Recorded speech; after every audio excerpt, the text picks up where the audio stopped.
আল্লাহ সুবহানাহু ওয়া তাআলা এখন মুত্তাকিদের দিকে ফিরছেন। ইন্নালিল মুত্তাকিনা মাফাজা, এটা শুধুমাত্র যাদের তাকওয়া আছে তাদের জন্য, মুমিনদের জন্য বলা হয়নি, যারা ঈমান এনেছে এভাবে বলা হয়নি, বলা হয়েছে ইন্নালিল মুত্তাকিনা। কিন্তু কেন তাকওয়ার কথা বলা হয়েছে মনে করেন? তাকওয়া শব্দটি দুইভাবে অর্থ হয়। এক হচ্ছে ভয়, আমরা সচরাচর এভাবেই করতে দেখি, কিন্তু এটা সঠিক নয় পুরোপুরি। ভয় হচ্ছে আরবিতে খৌফ, যেমন কোরআনে আছে ইন্নী আখাফুল্লাহ, যখন ইবলিস বলে ইন্নী আখাফুল্লাহু রব্বিল আলামিন। কিন্তু এখানে তাকওয়া বলতে বোঝানো হয়েছে সেই সাবধানতা অবলম্বন যা আপনি করে থাকেন ভয়ের ফলস্বরূপ। ভয়ের কারণে আপনি ঠিক যা যা করে থাকেন, যখন আপনি ঘর ঠিকমতো লক করেন, ভালোভাবে চেক করে ঘুমাতে যাচ্ছেন, আপনি তাকওয়ার প্র্যাকটিস করছেন। যখন হজে যাওয়ার আগ মুহূর্তে আপনি কাগজপত্র, পাসপোর্ট ইত্যাদি ভালোভাবে দেখে বুঝে নিচ্ছেন, আপনি তাকওয়ার চর্চা করছেন। ফাতাজাওয়াদু ফাইন্না খায়রা যাদুন আত-তাকওয়া।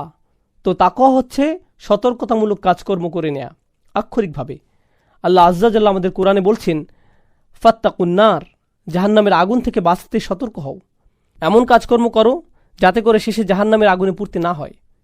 এটাই তাকওয়া। তো সাবধান থাকো, খুঁতখুঁতে থাকো নিজের কাজকর্মের ব্যাপারে, কারণ সাবধানে না থাকলে শেষে বিপদে পড়তে হতে পারে। এরাই হচ্ছে তাকওয়াবান মানুষ। তাকওয়া অনুভূতির চাইতেও বেশি কিছু বোঝায়।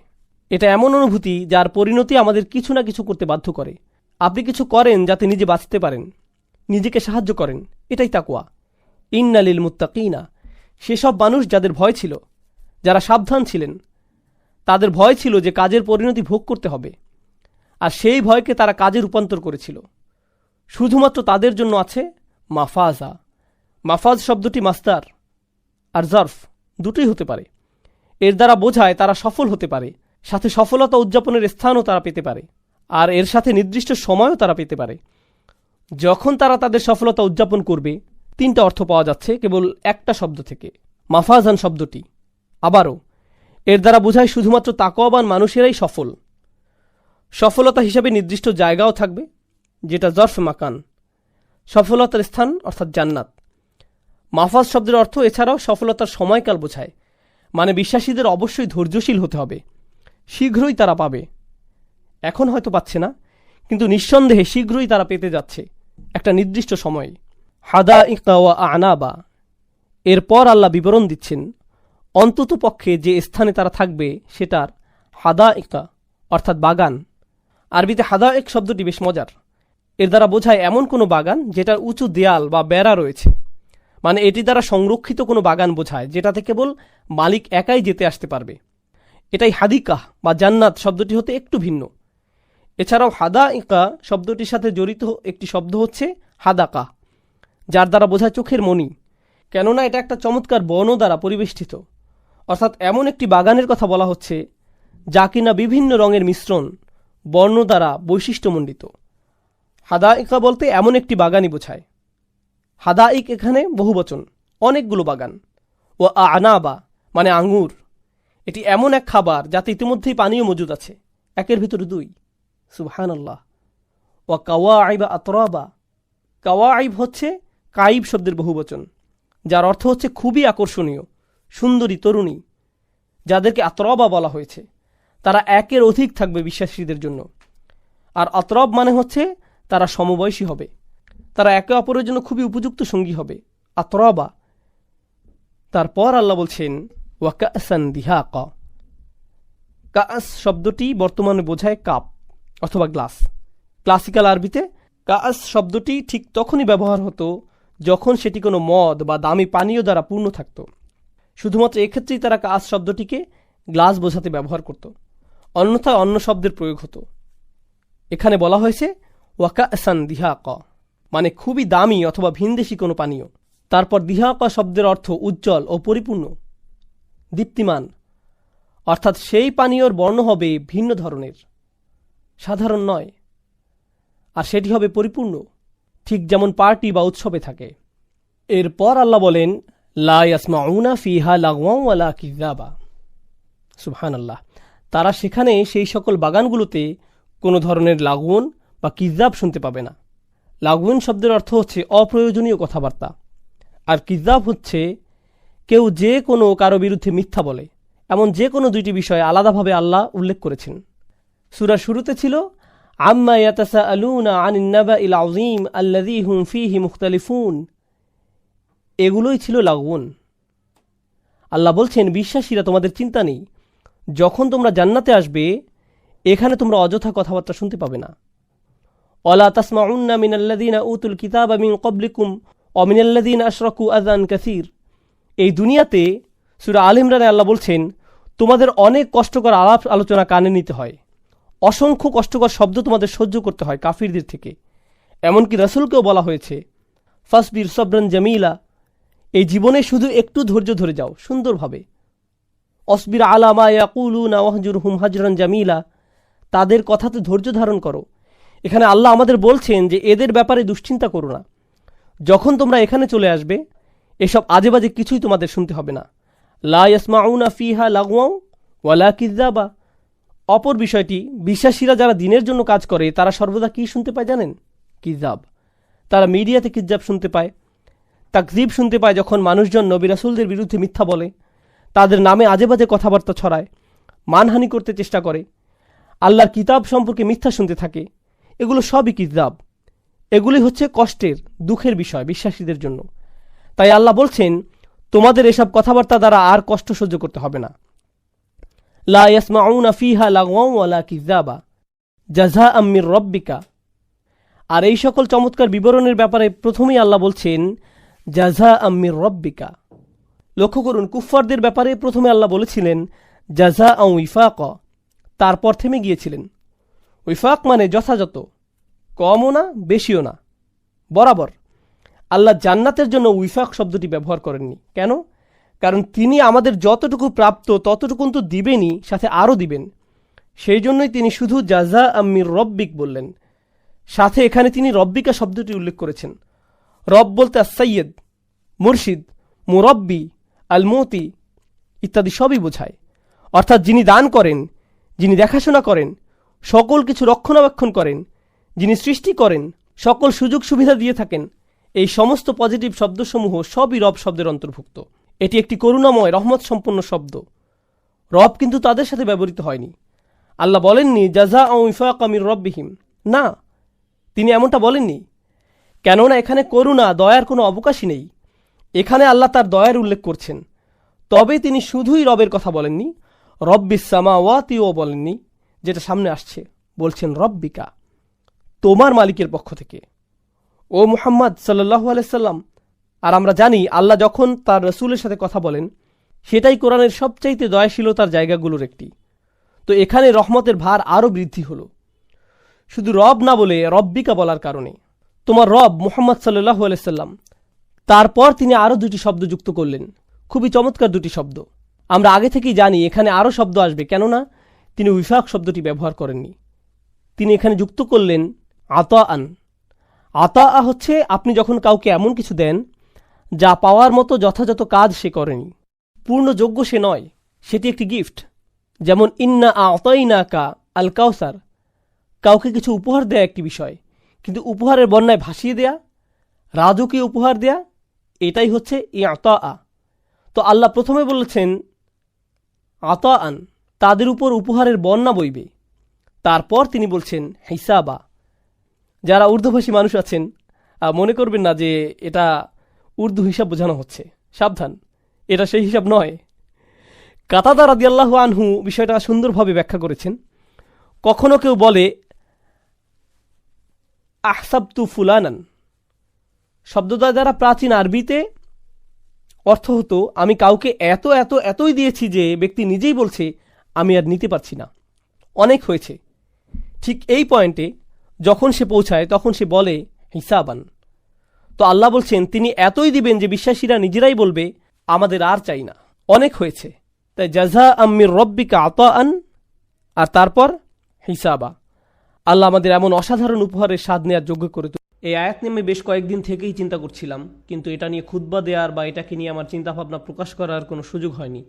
বেশ কিছুদিন ধরেই আমি এই আয়াত নিয়ে চিন্তা করছিলাম, কারণ সামাজিক যোগাযোগের মাধ্যমে বা বিশ্বের বিভিন্ন দেশের মানুষজনের সাথে সরাসরি সাক্ষাতের মাধ্যমে আমার অনেক মানুষের সাথে আলাপ হয়েছে। মানুষজন তাদের চ্যালেঞ্জ বা প্রশ্ন নিয়ে আসে, আপনাদেরকে আমি প্রথমে কি ধরনের আলাপচারিতার কথা বলছি সে সম্পর্কে কিছুটা ধারণা দিয়ে তারপর কেন আমি এই আয়াতটা আমাদের সকলের মনে রাখা উচিত সেটা জানাতে চাই। আমরা এখন এমন এক সময়ে বাস করছি যখন আমরা অনেক বিভ্রান্তির ধাঁধায় পড়ে আছি। আমাদের সকলের অনেক প্রশ্ন আছে। উদাহরণস্বরূপ, মানুষ অনেক কঠিন পরীক্ষার মধ্য দিয়ে যাচ্ছে তাদের ব্যক্তিগত জীবনে। যখন একজন বিশ্বাসী তার দিন সম্বন্ধে খুব ভালোভাবে জানে এবং তার আল্লাহর কিতাব সম্পর্কে জানে এবং তার অনুধাবন করে সেই প্রশান্তি, আন্তরিক পরামর্শ এবং আল্লাহর কিতাব যে উপশম প্রদান করে, তার প্রেরিত নবী সাল্লাল্লাহু আলাইহি ওয়াসাল্লাম সুন্নাত থেকে যা পাওয়া যায়, তখন তার আল্লাহর দিনে প্রশান্তি পায়। কিন্তু এখন আমরা এক অদ্ভুত সময় বাস করছি। আমরা এটাকে তথ্যের যুগ বলি, কিন্তু আমাদের বেশিরভাগই আমাদের নিজেদের ধর্ম সম্বন্ধে বেশি কিছু জানি না। আমরা সত্যিই জানি না কিভাবে আমাদের কিতাব এবং আমাদের বিশ্বাস এবং আমাদের ধর্মগ্রন্থ আমাদের উপশম দিতে পারে। এটা কিভাবে আমাদের কঠিন সময় সাহায্য করতে পারে। যখন এমনটা ঘটে তখন আমরা শয়তানের সহজ শিকারে পরিণত হই। যখন মানুষ কঠিন সময়ের মধ্য দিয়ে যায় তখন শয়তান তাদের কাছে সকল প্রকারের চিন্তা নিয়ে আসে। ধরুন কেউ অসুস্থ, সে হাসপাতালে এবং সে সব ধরনের ওয়াসওয়াসা পাচ্ছে বিশ্বাসের ব্যাপারে। কদর কি নিয়ে প্রশ্নের মুখোমুখি হচ্ছে। মানুষ চাকরি হারিয়ে ফেললে, বিয়েটা সুখকর না হলে, লেখাপড়ার ক্ষেত্রে মুশকিল দেখা দিলে, আপনি যে সমস্যার মধ্যে দিয়ে যান না কেন, বা স্বাস্থ্য সংক্রান্ত কিছু হতে পারে, এমন ক্ষেত্রে প্রশ্ন করতে শুরু করা খুব সহজ। আল্লাহ কি আদৌ আমাকে ভালোবাসেন? তিনি কেন আমার সাথে এমন আচরণ করছেন? আমার কি দোষ ছিল যে আমি এই সমস্যায় পড়ব? আমি এত দোয়া করলাম, আল্লাহ তাতে সাড়া দিলেন না, সে কোনো পরোয়াই করলেন না। আমি পুরো রমজান মাস প্রার্থনা করলাম, এমনকি উমরাও করলাম। আমি এখনো দোয়া করছি যে আমার সন্তানকে আরোগ্য দিন, আমার এই সমস্যা দূর করে দিন, কিন্তু আমার সেই সমস্যা তো এখনো আছে। এসব আপনার ব্যক্তিগত জীবনে, এবং এটাই যথেষ্ট কঠিন। উপরন্তু সারা দুনিয়ায় একটা সংকটকাল চলছে।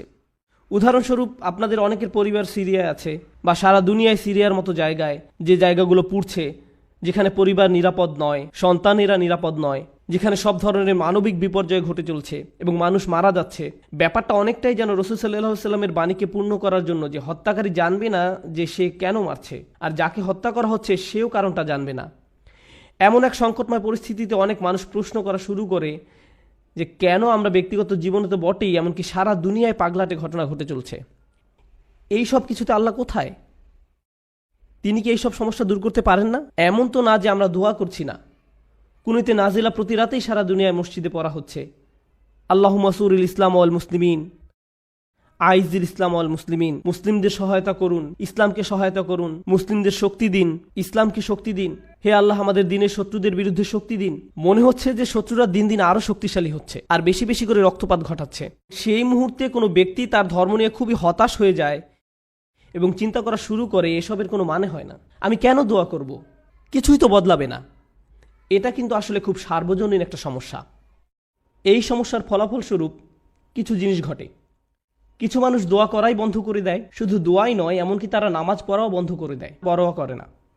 নামাজকে আল্লাহ এভাবে বর্ণনা করেছেন যে এটা একটা সুরক্ষা, এটা একটা সুরক্ষা।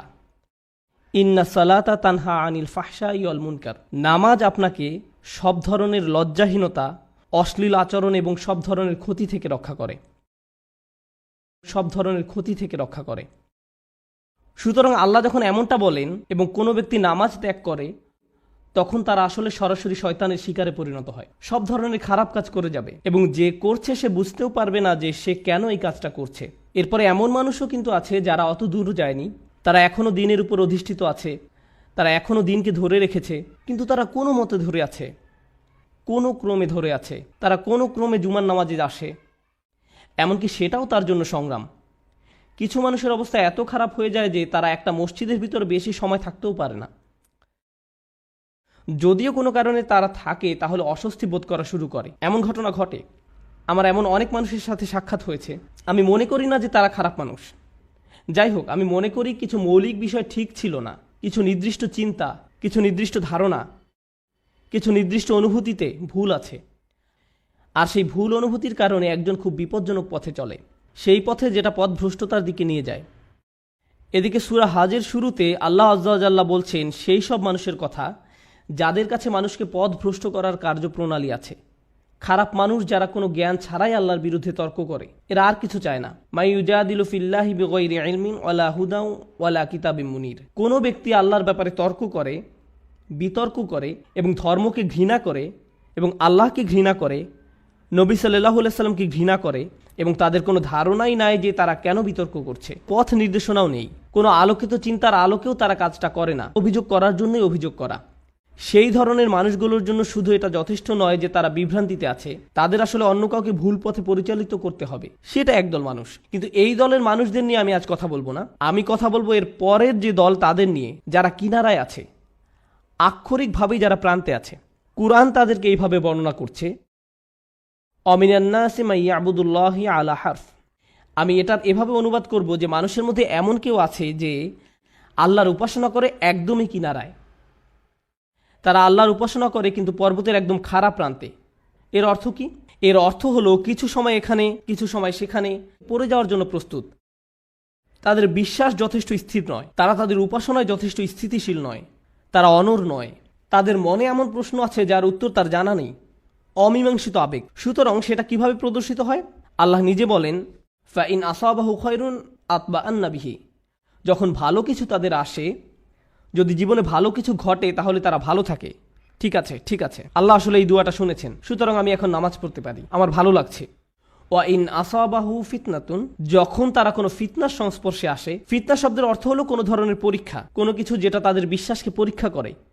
সুতরাং আল্লাহ খায়রের বিপরীত শব্দ শার ব্যবহার করেননি, এখানে শব্দটি হবে শার। সুতরাং আপনি হয়তো আশা করছিলেন যে আল্লাহ বলবেন ফা ইন আসাবাহু খায়রুন ইতমাআন্না বিহি ওয়া ইন আসাবাহু শাররুন। না, ওয়া ইন আসাবাতহু ফিতনাতুন।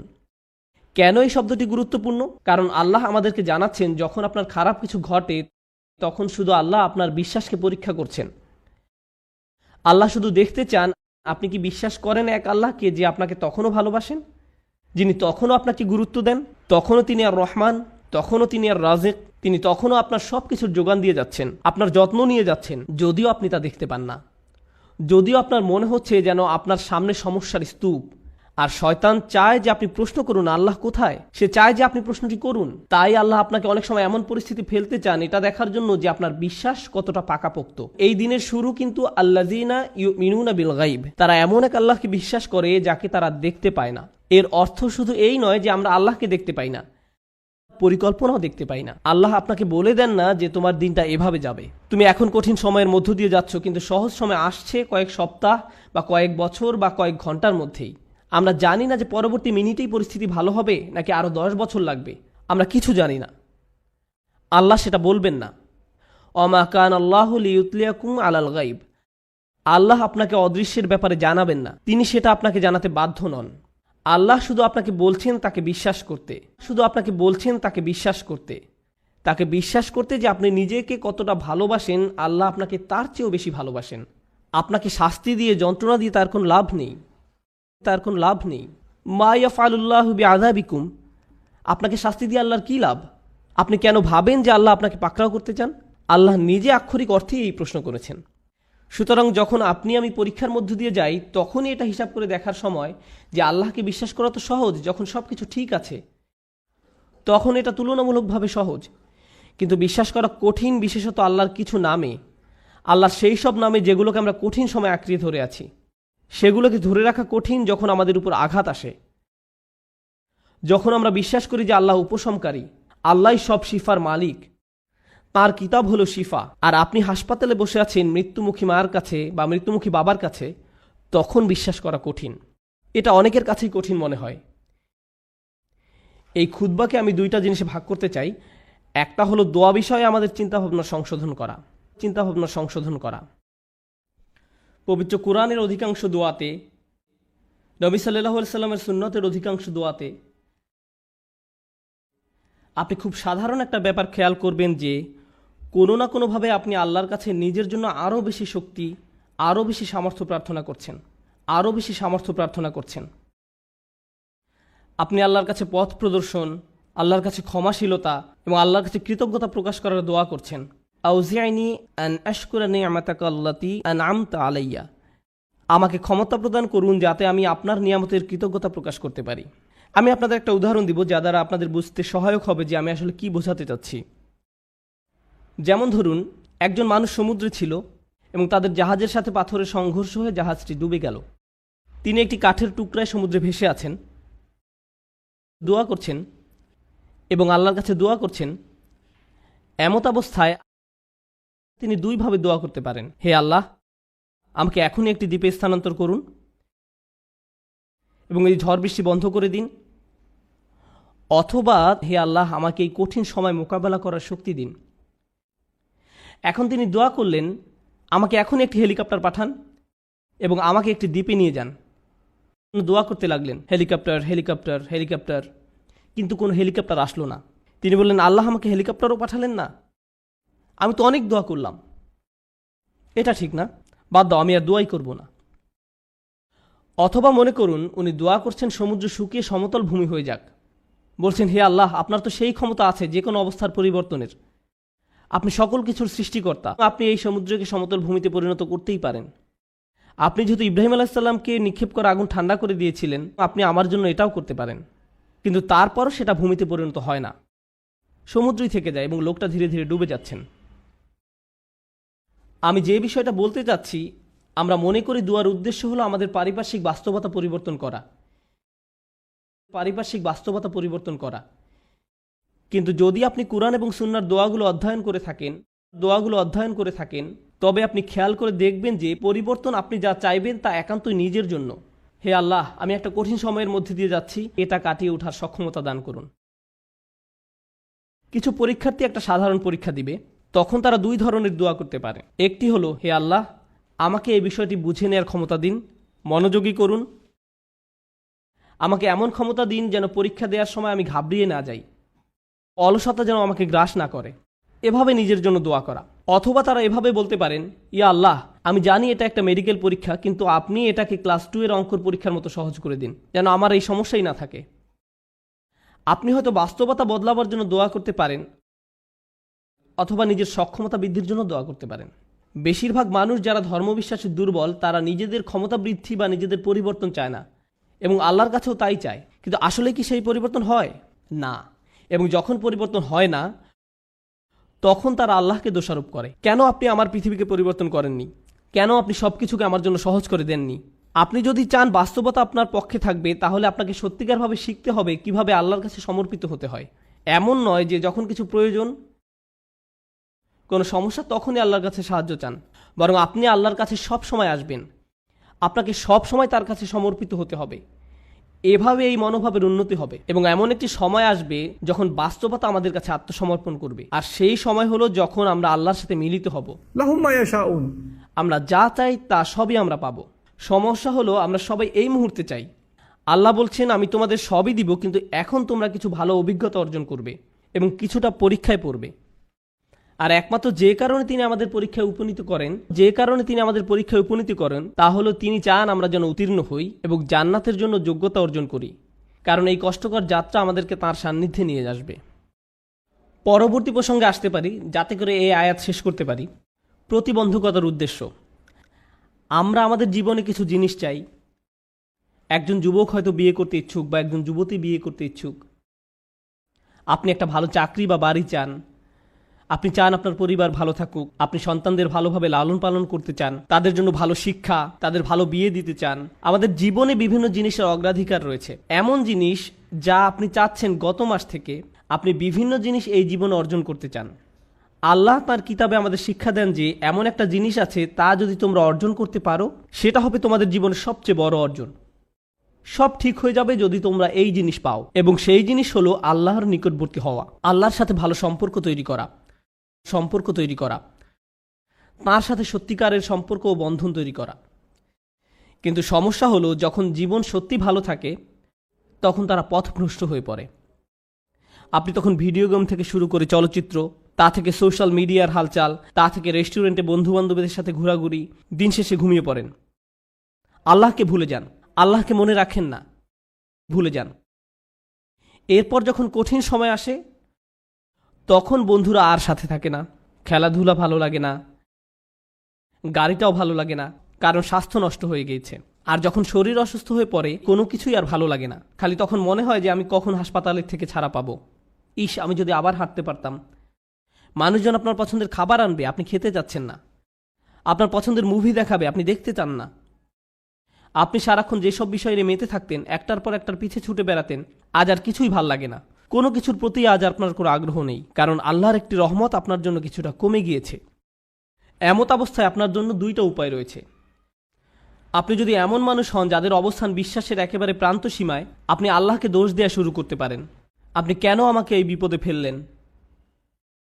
অথবা এই বিপদের সময় আমি আপনি আমাদের জীবনের সবচেয়ে শ্রেষ্ঠ সম্পত্তি অর্জন করতে পারি, আর সেটা হলো বিনম্রতা এবং আল্লাহর অধিক নিকটবর্তী হওয়া। এভাবে আত্মোপলব্ধি করা যে যখন আমি সুস্থ এবং সম্পদশালী ছিলাম, সব কিছু ঠিক ছিল, তখন আমি বুঝতে পারিনি যে তখন একজন আমাকে সব কিছু প্রদান করে যাচ্ছিলেন।